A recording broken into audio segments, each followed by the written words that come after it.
Freedom. Where do you find it? Perhaps in a big position or title in the workplace. Oh no, maybe it's in a big house with manicured lawns. I think you're thinking lots of accounts and sound investments. Freedom. Where do you find it? It took one woman going to prison to find her freedom. Let's live out loud with Teresa Njoroge next.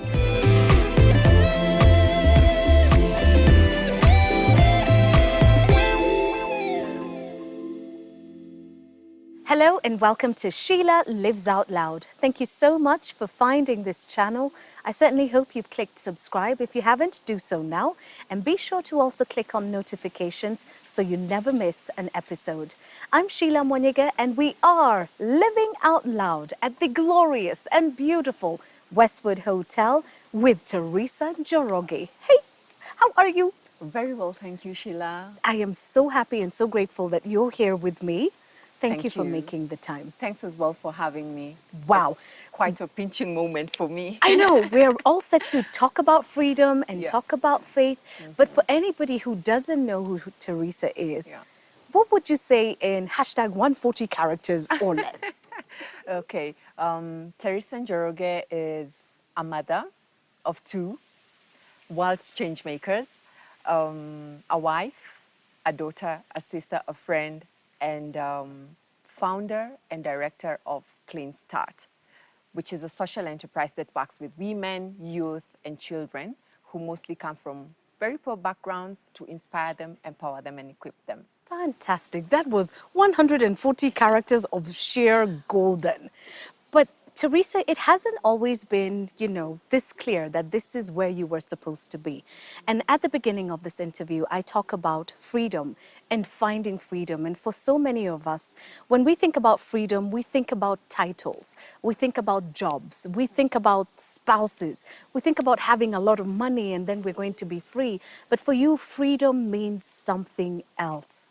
Let's go back to the beginning with your story. It's quite a story.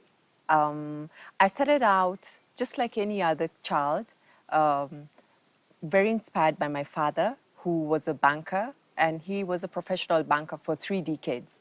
And growing up, watching him, I got very inspired to also work in the banking sector because it gave us a lot of, again, freedom, financial freedom. Our school fees was always paid, bills met on time. It really looked awesome. And as young as I can remember, when I was 9 years old, I had already made up my mind that I wanted to become a banker. So I put in all my efforts in my studies to see to it that that dream became a reality. And indeed it did. I cleared primary school, went on to high school, and finally joined campus and studied banking and finance. Graduated, got into the market world, and there I was in the banking sector. And as I grew the career ladder in the banking sector, from one position to the next, 7 years into it, I unfortunately handled a fraudulent transaction, unknowingly. And all I thought that the worst that would have happened to me was losing my career because people had to go home, some had to be demoted, and things like those. So I braved myself for what the outcome of the investigations would be, knowing very well that the worst bit would be losing my career. Your job, Yes. Something that I had worked on so hard, put in so much effort into for close to 2 decades of my life. So it was so painful, knowing Just that knowing that's that what this is what could happen because of this thing that you were totally not responsible for. Exactly, yeah. Unfortunately, that was not the worst thing that turned out of that situation. 8 months after handling that fraudulent transaction, I got arrested, I got charged, and yes, I lost my job, but the worst part was 2.5 years later, after being arrested, losing my career, and being charged in court, I got convicted to serve a whole year in prison for conspiracy to defraud the bank.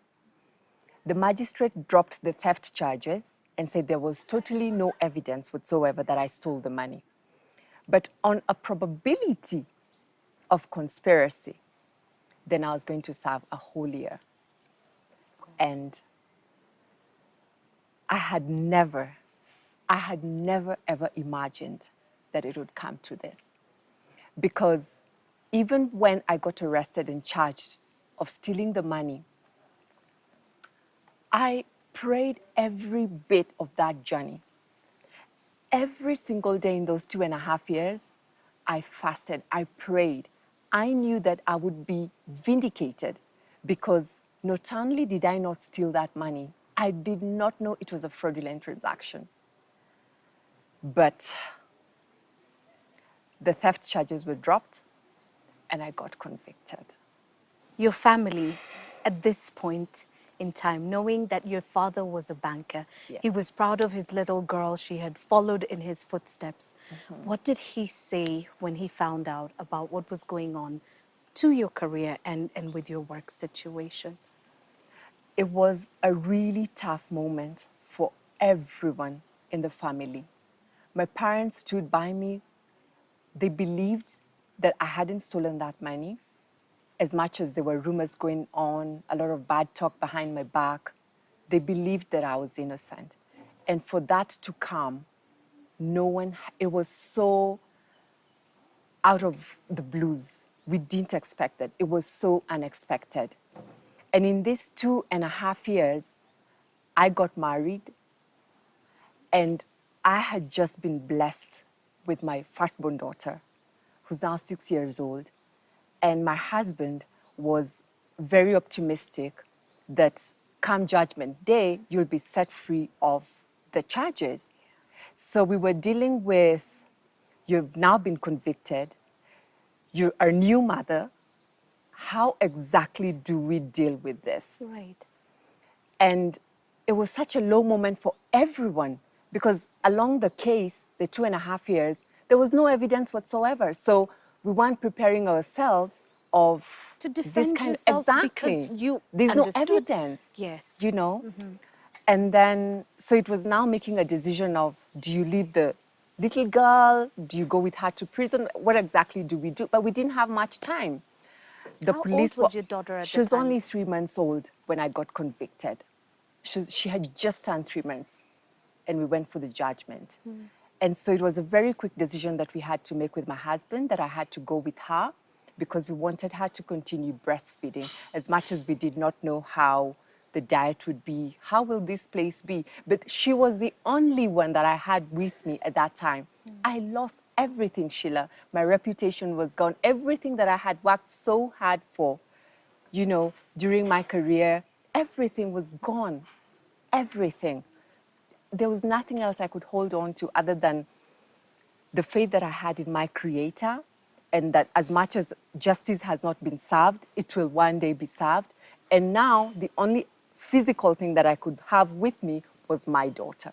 So there was no goodbyes, escorted by the warders and the guns, and all of a sudden walking free to now, you know, A being different guarded. life, yes. To where your You know? time is no longer yours. Exactly. And I remember my husband trying to tell me something, and he was right there told, this is no longer your wife, she's now a criminal, you know, she now belongs to the state. And it was so rough. So everyone was just in tears. Yeah. And rode in that bus and got into Langata Women Maximum Prison. When you got to Langata and they showed you where your room is and obviously made you change your clothes, what was going on in your mind? I couldn't believe it was me. I couldn't believe it. It was another pinching moment for me, for real. From the corporate world to the maximum facility in Kenya for women. What went wrong? What happened in between my parents putting in so much effort to bring me up as they did, invest in my education, all the effort that I put in, working so hard in my dream career, and then everything flipped, and I'm now sitting in prison. It just couldn't add up. It just couldn't add up. Could you pray? What were you asking God at this time? All the questions that I was asking him started with a why. Why? Why? Where were you? You know, from the day I handled that fraudulent transaction. Couldn't there have been something, a sign, something to just indicate to me, don't touch the transaction, it's fraudulent? To the investigation's time, couldn't you have done something, God? Why didn't you answer our prayers? Why weren't you just this time, like you say you are a God of justice? What was so wrong that I did that you couldn't forgive me of to bring me here? And I asked those questions and was in that self-pity party for about 3 months. 3 months of remembering the clothes that I had bought for my newborn daughter. 3 months of remembering all the work that I had put in into my career. 3 months of asking so many questions and trying to reconcile the world that I've come from and where I am at the moment, where there are no plates to have a meal, no doors, nothing is private. To take a bath is a privilege. No cologne, no, you know, Makeup no and makeup, no lotion for nice your hands because clothes. they feel a little dry. Exactly. It's just this striped, Uniform. you know, dress that, oh my goodness me, I just couldn't comprehend, you know. And in these 3 months that I was asking God so many questions and in a state of shock, I asked a lot of questions as well to the women who we were serving time with, who were close to about 750. And I sought to find out why they were there. Why are you here? What brought you here? And I'd share my story, and in all honesty, they would share theirs. And the officers were also very kind to me because they asked me to take care of the other 50 children who had accompanied their mothers, just like I had come with Shiko. And so I was taking good care of Shiko as I take care of the 50 others. So I didn't do any hard labor or anything like that. And just being with the kids made me reconcile faster of what was going on, because every day I'd wake up to take care of these kids in a place where we didn't have toys, we didn't have any kids stuff, but these kids are still making do with what's there. Yeah. And I could remember my childhood, and I'd remember all the blessings that I had that these children do not have, and from the stories I hear from their mothers, will never have. And then the stories that the women gave me about their backgrounds and where they had come from. By these 3 months, it was very clear to me that 70% of the women who I was having time with had come from very disadvantaged backgrounds. They had never, ever been to a class, illiterate, non-educated, unemployed. They had come from very poor backgrounds. And it was such a cycle because it's the same thing that was being passed on to their kids. And what happens is these women are busy trying to make ends meet, and in that trying to survive, end up in petty crimes or even end up being caught while trying to sell their wares at probably a place that's not designated for market, you know, like the Like the hawkers that we... hawkers, yes. Exactly. Others were prostituting to just make a meal, take something home that evening. It was lots of stories like those. Buying a license and you can't read and write, so you really couldn't understand the license that you were sold. Doesn't match with what you're selling, you know. And it hit me that I had the opportunity of even having legal representation. These women once they're arrested, do not even have legal representation. They do not even understand the charges that they're up against. And just Could not even begin to defend themselves in Exactly. any way Yeah, whatsoever. and find themselves locked up. And the injustices became very clear to me because I had been convicted maliciously. Here I am. But here are women whose injustice is even beyond, because for them, they've never even had a genuine first chance in life whatsoever. And that really started making me think, I have more blessings. I can't keep asking God why. I have had more, and when I leave this place, I will rebuild my life. These women are stuck in this cycle of a life of such abject poverty, survival crimes, and back into imprisonment. And what shocked me was they're set free, and then a month later, they're They back. come back, because where else are they going to go? I just couldn't believe what I was seeing, because it was a completely different world from what I was used to. And there and then is when I started making peace with everything. And I knew very well that my parents were still going on with my appeal case. So I let that rest and left it to God.